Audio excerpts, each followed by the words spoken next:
Thank you very much. Welcome to today's briefing. The title of this briefing is AI Threatens to Destabilize Elections. Ethnic voters are targeted with fake images. I'm Pilar Marrero, Associate Editor of Edit Media Services, and your moderator for today. Artificial intelligence is supercharging threats to the election system, according to experts, officials, and observers, as it gets easier to use AI and spread synthetic content that can stoke disinformation and confuse voters. What used to take a studio budget and a production team to produce can be put together with a few clicks, according to news reports. The result is that every day voters try to navigate an election landscape where it is difficult to gauge the authenticity of pictures, posts, and videos, like fake AI images of Black voters supporting President Trump that recently circulated widely. This briefing will hear from experts monitoring the rise of AI-empowered racialized messaging and report on efforts to push new legislative controls before the 2024 elections. Of special concern is the impact AI can have not just on the presidential elections, but on local elections. Our speakers today include Jonathan Mehta Stein, Executive Director of California Common Cause, a nonprofit watchdog agency. Xinjia Niu, Program Manager for Chinese Digital Engagement, Chinese for Affirmative Action. And Brandon Silverman, former CEO and co-founder of CrowdTangle, now owned by Meta. We ask reporters to enter questions in the chat. Our speakers are also encouraged to answer questions in the chat throughout the conference if they have the time or so inclined. We will send the video of today's briefing along with expanded bios for each speaker later today. And we will send video excerpts of the presentations early next week. So we begin with an overview by Jonathan Mehta Stein of California Common Cause, whose slide presentation offers examples of how hard it is to tell the difference between AI-generated fake messaging and real news. Jonathan, please go ahead. Welcome. Thank you so much, Pilar. And to Sandy, thank you, the entire Ethic Media Services team. It's a pleasure to be with you. I'm Jonathan Mehta Stein. I'm the Executive Director at California Common Cause. We are a statewide democracy organization in California that works to build a better, healthier, stronger, more inclusive democracy. And that means at the state and the local levels. And our current obsession is online disinformation in our elections turbocharged by AI. And so that is the subject of today's presentation. I'll do a few slides, then I'll hand it over to my esteemed colleagues on our speakers list today. So let me share my screen. Okay, great. All right. So we're here to talk about AI disinformation in the 2024 elections, and this is really timely. There's a news hook here, which is that just this week, the United States Department of Justice uncovered and disrupted a Russian disinformation campaign that included thousands and thousands of fake social media profiles posing as regular Americans in different regions, regular Americans of different races and genders, all pushing pro-Russia propaganda. And a huge amount of it was simply generated by AI technology. The news reporting on this doesn't have all the details, but it appears that it was largely operated by a single individual who was able to generate thousands and thousands of fake social media profiles and posts because AI technology allows you to amplify your social media outputs. So we are dealing with a very real problem that is emerging in our democracy literally by the day and by the week, right? So we at California Common Cause launched CITED, which is the California Initiative for Technology and Democracy. We call it CITED, in order to combat these threats and others. We're in the middle of a monumental election year. We do so with our democracy already weakened. Trust in institutions and in the media is at all-time lows. It feels like the truth is under assault every single day. And you all know we have deep voter participation disparities that continue to leave certain communities out of our electorate. In that very challenging context, we're now entering the first AI election in which AI deepfakes and AI disinformation has the power to inundate our political discourse and create images, audio, and video that voters don't know if they can trust. There are now powerful, easy to access new tools that are available to anyone, candidates, conspiracy theorists, foreign states like Russia, or just online trolls who want to deceive voters and undermine trust in our elections. So imagine false audio of a county elections official caught on tape saying that their voting machines have been hacked, or a fake robocall of Governor Newsom that goes out to millions of Californians on the eve of election day telling them that their voting locations have changed. These threats are not theoretical. We've already seen elections impacted by generative AI deepfakes and disinformation in Bangladesh, Slovakia, Argentina, Pakistan, India, and closer to home here in the presidential primary. You may have heard about the fake Joe Biden robocall in New Hampshire that went to Democratic voters right before the New Hampshire primary, telling them to not vote in that election.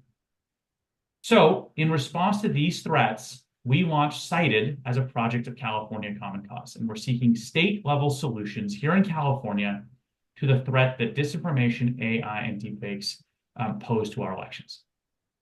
So let me back up for just a second and talk about some definitions in case anyone needs some level setting. So AI, of course, stands for artificial intelligence. It's a broad term that refers to technology that mimics human intelligence to perform tasks, and it can consume information and learn from it, thus improving its own performance. So there are applications that are very mundane and applications that are very sophisticated. A mundane example is Netflix's recommendation algorithm. It's seeing what you watch and making recommendations for new shows and movies that you might like. There's no Netflix employee who's seeing that I like watching The Bear and Drive to Survive and the period drama Warrior, and then making new recommendations on what I might want to watch. That's all automated algorithms using AI technology. But there are more sophisticated and more important examples. So as an example of the positive impact that AI can have in our world, let's think about wind power. Wind power can be a critical source of renewable energy. But due to the fact that wind is not constant and wind is not predictable, power stations have had a very hard time relying on wind power. Google used its AI systems to develop a system of predicting wind using weather forecasts and historical turbine data. So thanks to this new method using AI, reliable wind power predictions can be made and power grids can plan on in advance for wind power, making our energy system more reliant on a renewable energy source. Okay. So there are also lots of dangers of AI as well.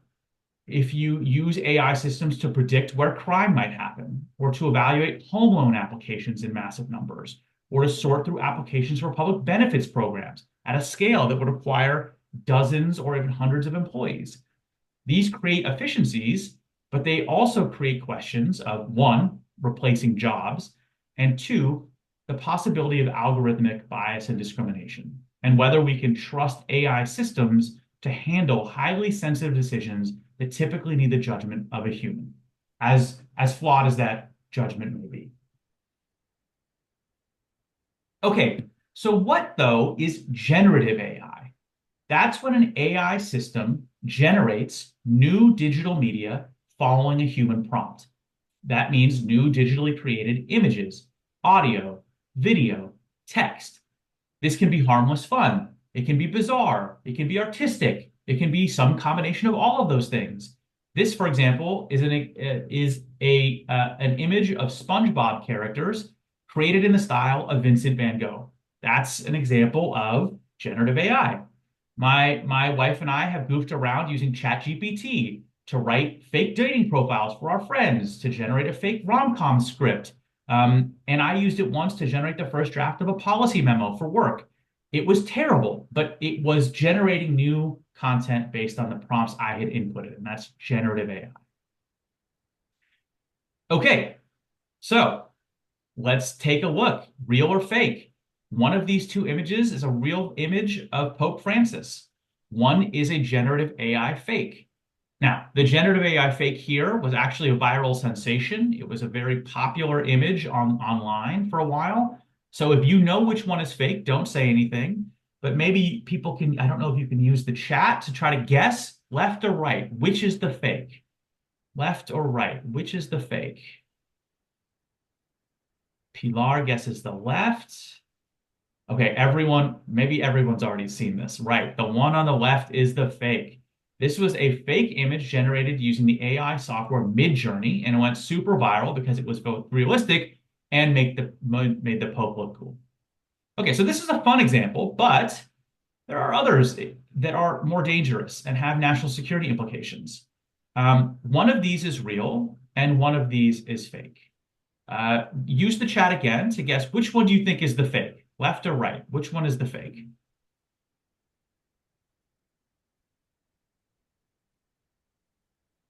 We have one guess for the left, one guess for the right, two guesses for the right, three guesses for the right.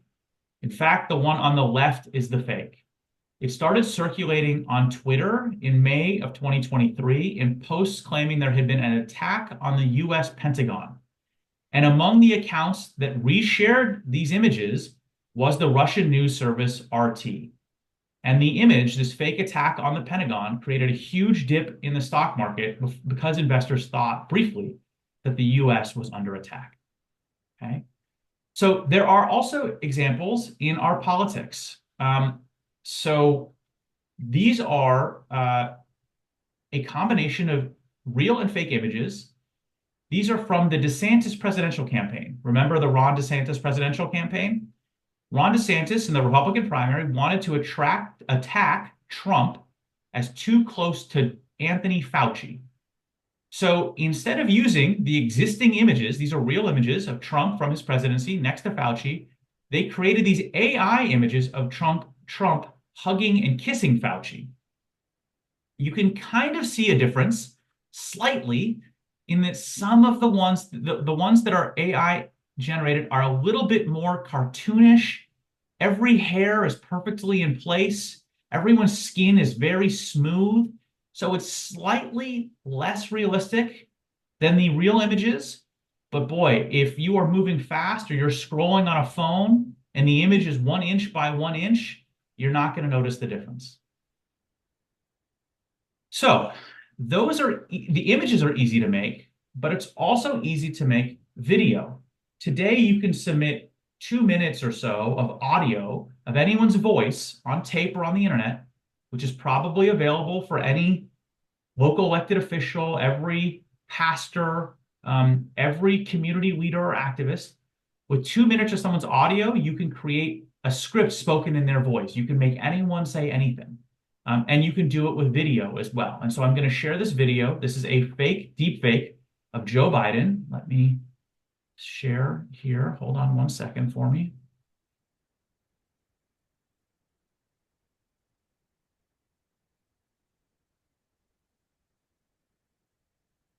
Okay. So here we go. Let me turn my volume up. The illegal Russian offensive has been swift, callous, and brutal. It's barbaric. Putin's illegal occupation of Kyiv and the impending Chinese blockade of Taiwan has created a two-front national security crisis that requires more troops than the volunteer military can supply.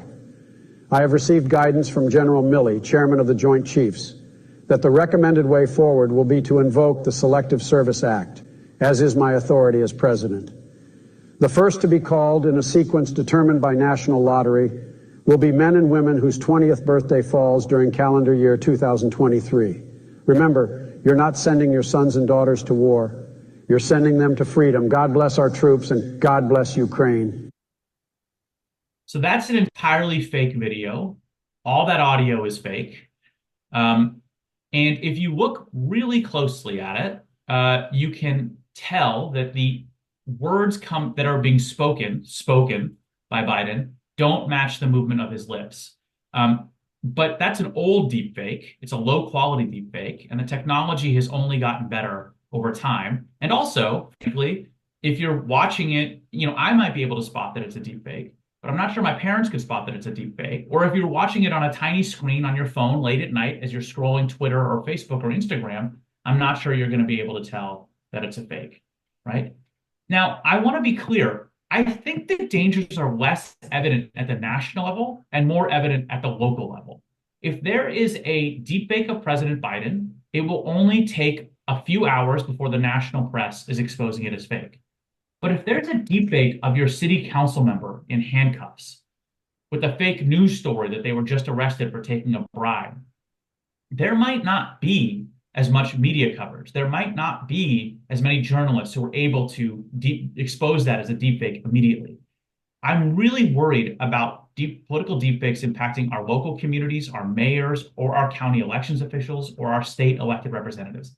And that's where local and ethnic media is so, so important, as we'll talk about more in a moment. So there are also these emerging fake news websites. I'm sure many of you have heard about these, oftentimes created by the Russians. This is an example of the Miami Chronicle. The Miami Chronicle does not exist. It is a fake local news site created by Russian intelligence to carry Russian propaganda. This is a bad, incomplete version of the site, but the technology involved here is getting better over time. So people have to be on the lookout for fake news sites. And also, I think what's really critical is fake county elections websites distributing false information to voters. That's terrifying and can be easily made using existing content, existing technology. And then I really want to zero in on the particular threat to voters of color.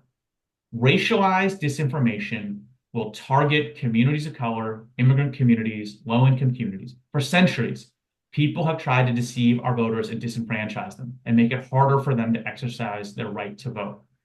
Now, today, with new AI technology, there are new and crafty ways of doing this. These are deepfakes created by Trump supporters to make it look like President Trump has more support in the Black community than he actually has. And again, if you look really closely, you can sort of tell that these are deepfake images. People look sort of cartoony. Everyone has a perfect sheen. Everyone's skin is perfect. No one has a pore. Every hair is in place. But the technology is getting better and more realistic. And frankly, again, unless you know exactly what to look for, it's going to be very hard to spot these as fakes. In India, voters are being bombarded with millions of deepfakes, and candidates have begun to embrace them. It's created this weird arms race in India where some candidates are using deepfake images of themselves and their opponents, and even the candidates who don't want to use them feel that they have to in order to keep up with what's emerging. Okay, India is a good example of this stuff coming to the fore, front and center. And it's an example of what could happen in the US if we don't educate ourselves appropriately.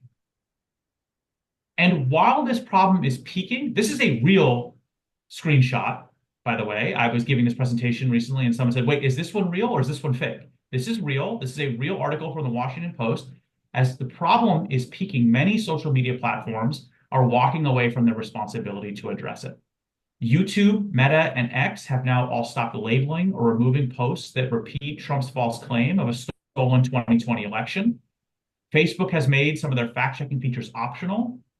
Twitter has stopped utilizing a software tool that identifies organized disinformation campaigns that are spreading on its platform. And all of the platforms have laid off key members of their trust and safety and civic integrity teams. So, if the social media platforms aren't going to solve this problem, whose job is it to protect our communities from these threats? I think the first answer is that our state government leaders here in California can focus on this. Cited is running a legislative portfolio of 3 bills and 1 resolution that would seek to stop these threats or help protect our voters. I'm not going to spend a ton of time on these today. But if anyone is interested in learning more about Cited's agenda, they can go to our website, which is cited.tech. I'll put that in the chat, cited.tech, or they can reach out to me via email at a later time to talk more about it. But what I really want to emphasize is that the leaders that are going to protect our communities, it's all of us. We are part of the solution. I don't think our communities and our voters are prepared for these threats. They don't realize that they need to increase their skepticism of political information in 2024. They need to more finely tune their BS meters They need to be more skeptical. They need to be double checking. They need to be fact checking. They need to be making sure that something is real before they share, repost, or believe. And it is the people in the room today who are the leaders and community institutions that our voters listen to. We are the trusted messengers. And so it's our job to protect our communities. And so with that, I'm going to conclude. I'm going to hand it over to Jingsha next, and then to Brandon, and then we'll take questions from everyone. Thank you so much for your time and for listening to today's presentation. Thank you so much, Jonathan. Wow, incredible information. Let's see, I saw some stuff in the chat. I think Sunita, you had a question? Sunita.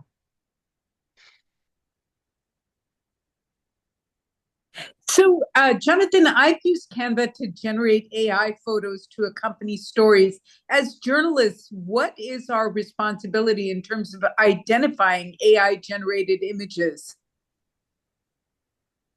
I suppose that's for every news organization to determine, but my default answer to this has been that full disclosure and transparency is critical. And so I think that every use of an AI image, video, audio, or text should come with some sort of disclosure that it was AI generated. That's just my personal view, of course. But it's for everyone to decide for themselves in this new era. Thank you. Jonathan, Liz, hearing you say that social media platforms are essentially abandoning the monitoring of AI, as you said it, I wonder because there's a lot of monitoring of what everyone says in social media, and I constantly see friends complaining that their posts have been taken down or that they have been suspended. I myself have been suspended for things that I consider unfair. People get suspended or, a post taken down because they use a word that the algorithm didn't like. So what is going on? So they're trying to monitor our speech, but they're not monitoring potentially fake. Can you explain this to me? Well, I'll take one quick stab at this, but Brandon may be better suited to answer this as someone who has done some of this work inside of Facebook. But I think that the difference, Pilar, is that the platforms are able to track and monitor for the easy stuff. So that's sexual exploitation, racist or anti-Semitic slurs, things that its systems can easily hunt for and flag as problematic. It's much, much harder to build a system that can track political disinformation. Like if you have a Russian bot on your platform subtly infusing pro-Russia, anti-Ukraine messaging into the American discourse, it's much harder. You can't just say, oh, this uses a particular keyword that we've flagged as inappropriate or problematic. And so it's just not as easy to monitor for the sort of really sophisticated, nuanced political disinformation that we're talking about. It's much easier to say, oh, this post used this word, and so it needs to be taken down, or this account needs to be suspended. And I'll answer, just while I'm talking, I'll answer one question by Henrietta in the chat, which is, what tips would you give to us to determine what's real and what's fake? I think we are in a double checking era of political news. If you see an image that is too good to be true, if you see a video that helps one political party or one political candidate too much, or something that just doesn't pass the smell test, I think you have to go offline or get out of the social media environment and Google it, see if it's being reported in other places. Let's say there's a video of Joe Biden falling down the stairs of Air Force One. Before you reshare it, repost it, send it to your friends, Google Joe Biden falling down the stairs of Air Force One. If it's real, it'll be reported by the AP, by the New York Times, by the Washington Post. If it's fake, those outlets will probably be debunking it, or others will be debunking it. A simple double checking is going to be very effective. Also, just get off of social media and get your news from real news sources. I mean, and I don't need to tell this audience that. Identify your news sources you trust, whether it's your local ethnic media outlet or your local NPR station, or it's the AP or whomever, and this is what we're telling everyone. Go get your news directly from news creators and stop getting your news from Facebook, from Twitter, from Instagram, from TikTok, and so forth. This is so important, Jonathan. And we're going to move forward to the next speaker because of time. But because now when you Google things, you get AI generated answers. The top answer is an AI generated answer that they think is the best, that they have decided is the best. So we have to really go down and see real news sources. Thank you so much. We now go next to Jinjia Niu, who will speak about AI generated fake news circulating in the Chinese speaking diaspora. Welcome. Thank you, Jonathan. That was amazing. So thank you, as community service for having me here. My name is Junxia. I'm from a nonprofit civil rights organization, Chinese for Affirmative Action, based in San Francisco. I'm also the founding manager of PLBA, the first Chinese language fact-checking website in the U.S. So today I'm going to quickly talk about first how AI-powered election disinformation looks like in immigrant community, particularly in the Chinese American community. And then second, what are the key challenges for in-language fact-check organizations like us? And then lastly, what are the potential solutions? But I have to admit, I have way more challenges than solutions. So what are the election disinformation generated by AI looks like? Well, if you are familiar with PLBA's work, in addition to developing day-to-day Chinese language fact check, we also develop special disinformation reports in English to reach broader awareness. If you click the PLBA website reports, you will see all of them. So right now, we're in the process of releasing 2024 election disinformation report soon. And I can share a little bit first here. Basically, we have documented more than 600 these pieces of disinformation in the last 12 months across all major Chinese language social media. And the top two themes are supporting, even defying Trump and attacking Biden and the Democratic policies. And this year, it's the first time we see AI-powered disinformation are doing exactly the same thing. It's just with a faster speed. So most of this disinformation, I would say, are directly translated from English social media, but there are also originally generated by Chinese language social media influencers. In terms of examples, we also noticed that for example, the AI-generated photos of Trump engaging with Black supporters are widely very popular, spreaded by Chinese right-wing social media influencers. And at the same time, Biden himself and his supporters are also being attacked by AI fake photos. I can quickly show you how it looks like. Let me share the screen. Okay, here. For example, this is one article on our website, Justice Patch, about AI-generated Chinese language disinformation. So this is one that I'm talking about, how Trump engaged with Black voters. And this is the one that the Chinese social media influencers are talking about. Okay, we need to support Trump, and here is Biden's supporters. Who are they? It's just, a bunch of crazy people. Actually, on the left, the photo was generated by AI. So there's also many other photos like attacking Trump's judge and say they're LGBTQ. Anyway, there's many of these. If you are fluent in Chinese, I can share the article. You can read it yourself. So basically, that is what is happening. So what are the challenges for fact-checking organizations like us?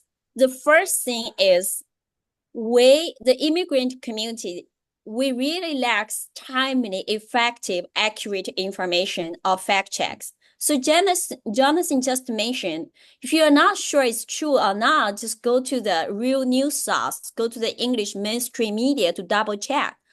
But we all know on immigrant community, on Chinese language community, our ethnic media are so limited, so outnumbered. And many often, like these AI images, disinformation, when they are translated from the English language, yeah, you can easily see they're debunked by the English mainstream media or fact-check organizations, but the translated ones are staying unchecked. No one is doing the garbage cleaning work when it comes to in language.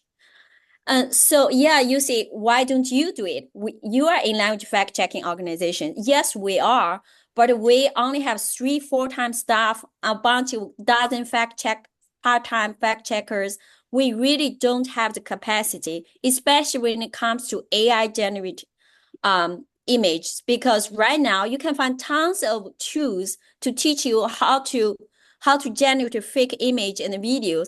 But when it comes to ask journalists, what's the best tools to debunk, to tell you, is this picture real or true? Is picture video true or not? You can find probably only 1 or 2. And another challenge is, even we have all the tools we need, many of the disinformation campaign with fake accounts, robots, fake AI news anchors, if they are coordinated campaign, you almost need a equivalent of FBI to investigate who is behind, how many accounts are running, and how they related to each other. It's just way beyond a fact-checking organization to do this work. The third challenging is that our immigrant community's public, what we call AI literacy, is nearly close to zero, especially our elderly people and limited English-speaking community members. So we've already seen that the AI scams, AI voice scams, and and AI digital idols on Chinese social media, they're able to ask followers to buy fake products, just get their money out of their pocket. But imagine when this fake AI digital idol is able to mislead their followers how to vote and who to vote. How dangerous would that be? So lastly, one huge challenge what we've seen on the ground is that disinformation tend to circulate in message apps, not just on social media, particularly on encrypted message apps in Asian American community particular. For example, we know Chinese Americans use WeChat and Telegram, and we know Indian Americans tend to use WhatsApp, and Korea and Japanese use Signal, Line, KakaoTalk. These are all encrypted. Some call them culturally intimate digital platform, means only the folks who have the language and culture fluency able to access. And this information, when they circulate on this encrypted platform, very often they are directly shared from the friends or people you know, or 1 or 2 super influencers. The problem with these social media influencers are that they basically make the private chat become unregulated, uncensored public broadcasting. If you're on Telegram, you know what I'm talking about. So you will see Chinese right-wing, some of the social media influencers, they will usually have hundreds of people on a Telegram group, and they are bombarding their followers with all kinds of broadcasting, all kinds of messaging, and some of them are AI-generated fake news. And there's no way you can even monitor and document them, because these platforms are perfectly encrypted with, the very good intention to protect your data and your privacy. But somehow it creates a perfect dilemma here and make it so difficult, if not impossible, to intervene when this information are actually fake and even dangerous. So lastly, when it comes to solution, yes, we are definitely trying to do something about it. So PRBA is part of the fact-checking research project called Core Insights. It's a platform designed to debunk AAPI platform communities disinformation. For example, we're able to develop T-Plan on Telegram. It's more like a smart chat box to to automatically to collect is this, questions, is this true or not, and to send our followers in the chat group, like this is our latest fact check. But the solutions are way not enough than the problem. And as Jonathan said, it's disinformation, particularly in a community color, is a much, much bigger problem. And it requires collective effort. It requires all of us to do something to address it. And too much need to be done. And I really appreciate Jonathan's policy team are trying so hard to hold big tech platforms accountable. So lastly, I would like to emphasize one thing for the immigrant community, which is we really need to empower and invest more resources to in-language fact checks and ethic media or community news, including in-language digital engagement programs. We need it more than ever. Thank you so much. Thank you, Cynthia. Very important information. And we'll go straight to our third speaker because of in the interest of time. Brandon Silverman, please go ahead. Right. Hi, everybody. Thank you so much for having me.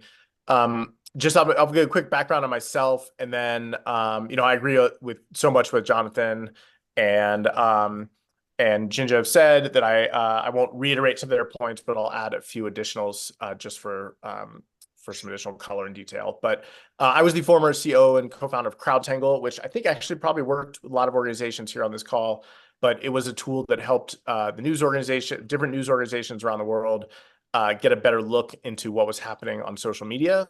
And one of the big goals was specifically that we thought platforms had become so important to civic and public discourse that the news industry and journalists needed a way to see what was happening on them, in part just to be able to do their jobs and understand what their communities were talking about, what topics they should be focusing on, et cetera.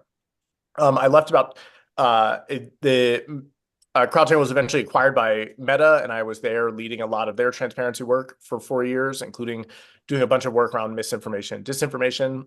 Left a couple of years ago and have since been working on a lot of policy work to try and require platforms to be more transparent, especially with journalists.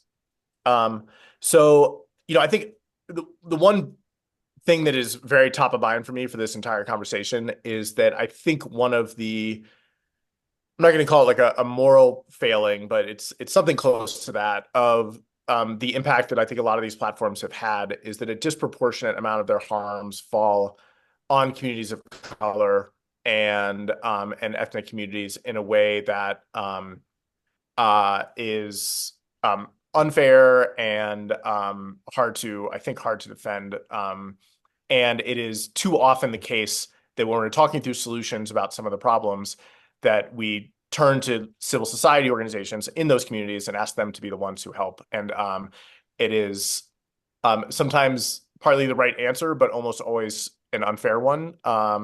And so I think that is something that's just very top of mind for me for this entire conversation. But I think a few key points I want to hit on this topic, and I will just run through them fairly quickly, and then we can get into questions, is first, I think one of the biggest misperceptions about misinformation in general is that the vast majority of it on a lot of these platforms does not violate any of their specific rules. And it falls into a gray area of misleading, but not technically untrue. And I think for the organizations here that are a part of fact-checking groups, I think they know this very well. But it is the difference between saying the moon is made of cheese and saying some people are saying the moon is made of cheese. And when you get into the misleading gray area, it gets very hard for platforms to enforce with the degree of kind of like clarity and speed and action they can on the directly false ones. And there's just an enormous amount of that gray area content on these platforms. The other piece is that when it comes to disinformation, which I'm going to kind of loosely think about as politically motivated, the political motivation of spreading of known false claims, is that it is very often elite and trusted sources in media information ecosystems who are the most important spreaders of disinformation. And this will get to one of the action points at the end, but simply the existence of bots or foreign controlled accounts on a platform, or even the existence of content generated by those, does not mean that they had a measurable or meaningful impact on a topic or an election. And in fact, one of the very goals of disinformation campaigns is to what Steve Bannon referred to as flooding the zone, which is creating so much untrustworthy content that citizens and voters and communities don't know what to trust at all. And so there's a balance we have to walk in this space of being thoughtful and responsive and strategic about these campaigns, but also not playing into their hands by making them seem more powerful than they are in a way where nobody knows what to trust at all. I will also say a couple other things is that I think in the disinformation space and the misinformation space in general, one of I think the most important frameworks that I've kind of adapted over the last several years is that there's three pillars to it in general. One is what we talk about the supply side, which is who is creating this information, why are they doing it, how much of it is they created, what are they creating, et cetera. But I think in some ways just as important are the two other pillars, which is the demand side, which is to what degree are certain messages actually resonating with communities? And then similarly, why are they resonating? What is underlying the particular emotions that that are being triggered? And then the third one is what are the mechanisms for both the supply and demand? So is it that cable TV naturally incentivizes emotionally led content, or in local news, it used to be if it leads, it bleeds, and that there are fundamental dynamics to the mediums that also play a role. But trying to keep all three of those in mind anytime we're thinking about this space, I think is important. So I'll just jump lastly just into, so where does all that leave us? I absolutely agree with Jonathan. And I think one of the reasons I've been a big fan of Cited and working with other policymakers is there's a lot of policies we have to write and improve right now. And especially in the AI space, but also in general in social media. One of the biggest policies I'm currently a fan of is what's called a digital ad tax, which is taking large platforms that have digital advertising and applying a tax in part to then help fund ethnic media and other journalism at the local level, because as per my very first point, we need more resources going to folks like you, and that's just a big part of any solution going forward. I think the other piece is we absolutely have to be in a world where we're double checking every piece of content we see, and that we are also paying attention to what influencers are saying. I would put that higher than what bots or even networks of foreign controlled accounts are, but what are the accounts that we know are the most influential? What are the narratives they're spreading and saying? And then two last ones, and then I'll pause, is I think one other solution if for resource-strapped communities is instead of responding to individual pieces of content, trying to think about what are the consistent narratives that are being pushed and how can we reply and push back against ones we know are false. So trying to think about the high-level narratives that are through lines on AI-generated content or deepfakes or disinformation. And then lastly is I do think there are a lot of opportunities to potentially share resources and collaborate. And I think some of these have already been announced around the US 2024 election, but I think there's increasingly more of these spaces, and I think they can have a big impact. So I think there's Co-Insights was mentioned. There's also the Knight Foundation in the US has launched something called the Knight Elections Hub, which is designed to share a lot of resources and be a place for groups to collaborate that might not otherwise have a lot of staff that can do very bespoke work in this space. Brennan Center is launching something for messaging apps. Meedan, MEEDAN, is an organization that's doing a lot of collaborating around disinformation and AI in the space. So I think thinking about what are the spaces where groups can come together and try and work together on this stuff. Yeah, I could go on, but I will pause there. And but very last thing I'll say is, I think even if we got the platforms to do everything we wanted to, it is fundamentally up to, I think, journalism and the news industry to also help make sure we have an informed public. And that's why I think it is not always fair, but I think it is the role of everyone in this room to help shape a lot of where we go. And so, yeah, I'll pause there. Thank you. Thank you, Brandon. There's a few questions in the chat, but I'm going to start with, and I'm going to ask them in the interest of time, but one of the reporters asked a question regarding something you said at the beginning. Give us an example of how the failings of social media fall more heavily on communities of color, if you can. Yeah, there's a lot I could go through. I did a lot of international work, and what we at CrowdTangle, and I think one of the things we saw is that there were far less staff dedicated to understanding the local nuances and context of political environments in Southeast Asia. So whether it's places like Myanmar, Sri Lanka, or even other places like Nigeria, there are oftentimes to enforce even a platform's own policies. You sometimes need to understand, is a hashtag being used ironically or as a joke, or is it actually a call to violence? And sometimes you can only know that if you have people in the community who can help tell you that. It's been documented that there are also lots of places in which Meta didn't have classifiers in lots of languages where they should have. And so I can go through the impact of that, but I think it is, and I think here in the US, we've seen that there were examples of policy violations that were more prevalent in Spanish language than there were in English language. And yeah. Oh yeah, I can remember some stuff like that happening during COVID, particularly, a lot of stuff in Spanish just going, under the bridge or whatever it is, and not being noticed by okay, let's see more. Okay, any idea if the layoffs, and this is for anyone that can answer, any idea if the layoffs of disinformation-focused teams in social media companies were maybe done on purpose? A conspiracy theory here? I can give a slight answer to that. First of all, I do think Meta's disinformation team is actually the best one in the industry and still incredibly effective. And if you read their disinformation reports, there are people who disagree. Doppelganger in Europe is one where I think they're under a lot of criticism, but otherwise they catch a lot of networks and accounts very quickly for the most part. But my sense of the bigger picture is that for years, platforms were doing this stuff voluntarily, and there were no regulatory guidelines on what they should do. And so there's a period in which they were beginning to ramp up their teams and their efforts on how to do this.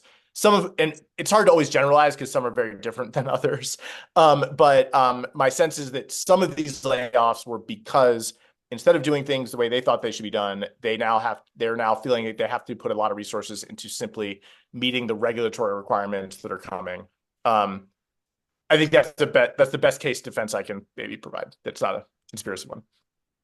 One reporter was asking, who created AI? This is concerning. How do we stop this? Well, of course, some of you have said AI also has good ways of using it for good as well. So nobody's going to stop that now, is there? Nobody's going to stop AI from taking over everything they want, unless there's legislation, there's ethics basis, or things that are written by countries, or I know the UN is on top of it, UNESCO is on top of it in many countries. Yeah, what's your take on worldwide, situation?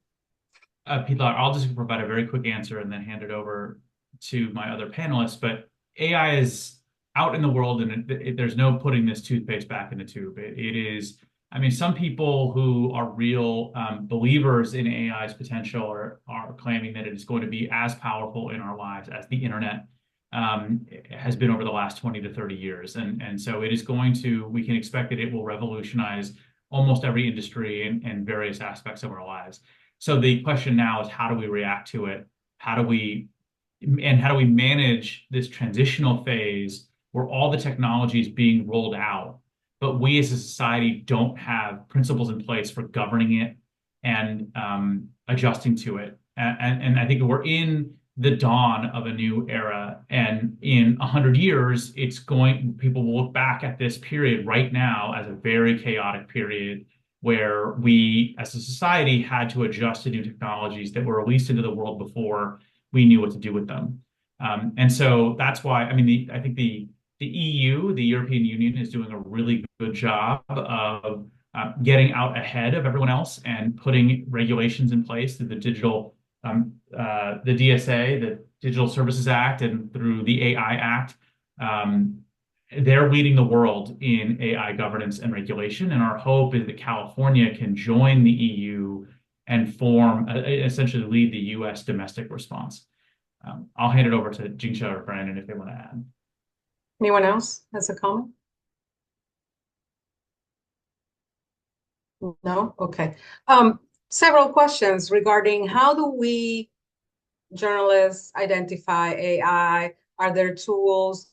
I know as someone who's worked on this information that there are tools that are going out every day. There are organizations that are being created every day, but old-fashioned journalism should also be used, like just simply checking the internet for other sources, checking the internet for other people reporting the same thing, consulting the sources in the story. Why aren't we thinking about that? I mean, we are journalists after all. We have a profession that we've learned about, and we have tools for doing it as well. So I think we have a responsibility there. Anyway, how much can we trust online tools for AI generated pictures? I don't know what that means. Can we trust them in what sense? I mean, because they are making up things, right? Anyone?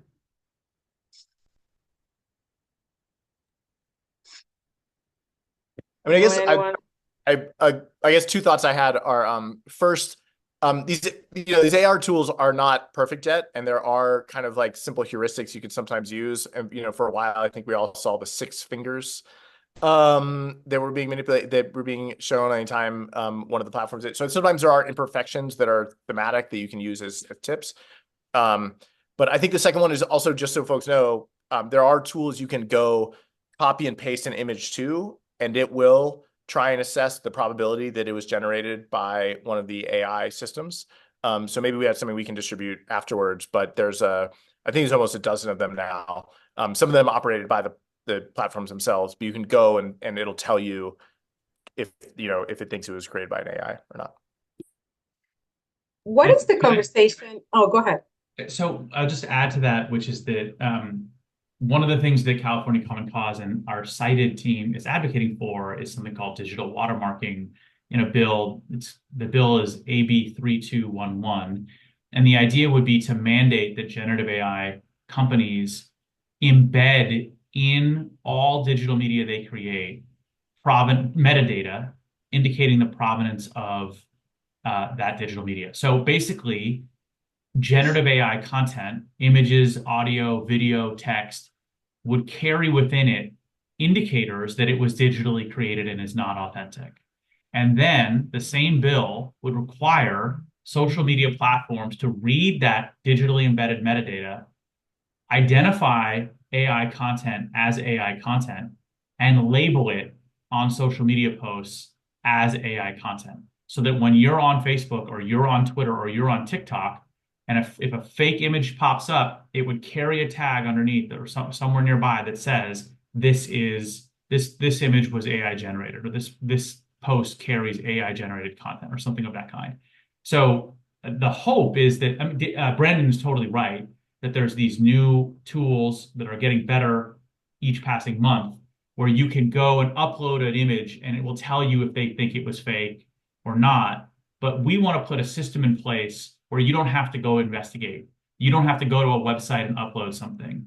That the social media posts you're seeing come with a disclaimer if something has been AI generated. So we'll see if AB 3211 is able to get past the legislature and signed by the governor. I'll throw out one other quick thing, super fast, is I think that some of the research I've been reading in other countries that have had elections this year, and academics and others have been studying their impact. I think one of the themes that I've been seeing is a lot of use of AI generated images to create misleading videos or photos. But when they did qualitative surveys of the people sharing them and seeing them, it was not that those images were persuasive or they made them believe something they didn't or change their mind about an important topic, but they were just either fun, they were trolling, or they were simply giving the audience an opportunity to like express solidarity or that they agreed or thought this was hilarious.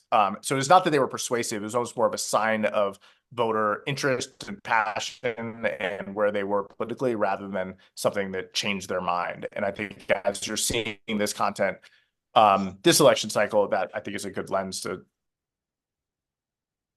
A final question for the three of you. Most of the media on this call are local, small, medium-sized media organizations who don't have a lot of resources. What can we do to monitor our local, information? One suggestion from each of you maybe will be helpful, other than Google and do your research, etc. Jonathan, you can start. I think the answer to a lot of these problems is just reporting. Traditional old school reporting. If you're in your local community and there's a political mailer is going out and it has an image of an opposing candidate where their things look off in some way, go do the reporting to figure out if that image was real or if it was AI generated. If there's a robocall going out in the community and it doesn't pass the smell test, go out and do the reporting to see where it came from and who's behind it. I think the answer to fake news is real news. And so this is a moment where so much of our, I hate to say it in this way, but the future of our politics and our democracy rests on the shoulders of good, honest reporting and reporters. Absolutely. Cynthia? Yes, so my first and probably only answer is that to train your team, really train your team fast. So we are also a community, in a sense, a small organization, and we do fact check, but we realize when AI comes that we are way not ready. We need to train our staff quickly, to know how it works, and all the questions generally, you are asking in the chat, to research the latest tools, etc. Because if you want to educate the public to have AI literacy, it's the best thing and the first thing is, as a local news organ, you need to have it first. Yes, Brandon? I would say, I think a lot less civic discourse is playing out on X and Facebook these days for a variety of reasons. And so I think trying to get into as many Telegram groups, WhatsApp groups, there is a lot happening in those spaces that are really important to communities and can be a great place to stay on top of important new stories and narratives. Thank you. Thank you to the three of you for this very important information. We will be dealing with this for years to come, I think. Sandy, do you want to say anything to close? Just a deep thanks for helping us get serious and realize how imminent this threat is. There's so much focus on candidates now and who's running, but the actual ways in which the media is being presented and potentially manipulated is really chilling. I loved Jonathan's point that the answer to fake news is real news. So that's a great note for us to end on. Thank you all three for a great session. Thank you and have a good weekend.